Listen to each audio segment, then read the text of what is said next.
Le temps des vaches grasses est terminé. Le budget 2009 du Conseil général n'en a pas fini de faire parler de lui. Dans un contexte économique fragile, il subit une seconde décision modificative à la baisse après celle du mois de juin. Cette fois, les crédits de paiement sont amputés de 7 millions d'euros, conséquence directe de la chute des recettes du département précipitée par une perte estimée à 20 millions d'euros sur les droits de mutation. Il faut, puisque les collectivités locales ne doivent pas présenter des budgets en déséquilibre, que nous ajustions nos dépenses.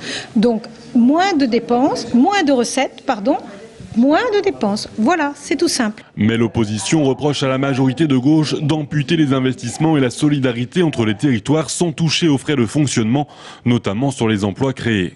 Simplement, il y avait en même temps à peu près un montant équivalent d'augmentation des recettes fiscales directes avec une augmentation des impôts voulue par la présidente, à peu près équivalente. Ce qui est dommage, c'est que cette augmentation a servi à augmenter les dépenses de fonctionnement de l'ordre de 12-13% et que, bien sûr, il ne reste plus d'argent pour l'investissement. Jusqu'à quand allons-nous être étranglés avec des impositions de dépenses que nous ne maîtrisons absolument pas? Pour les élus de la majorité, le fautif désigné de la situation difficile des départements est l'État. Marisol Touraine, également députée, demande un débat sur les finances locales avant la réforme des collectivités.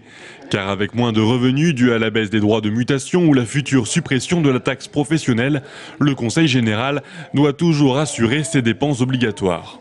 Nous allons verser le RSA à plus de gens puisque leur nombre augmente. Nous allons verser l'allocation, la prestation d'autonomie aux personnes âgées.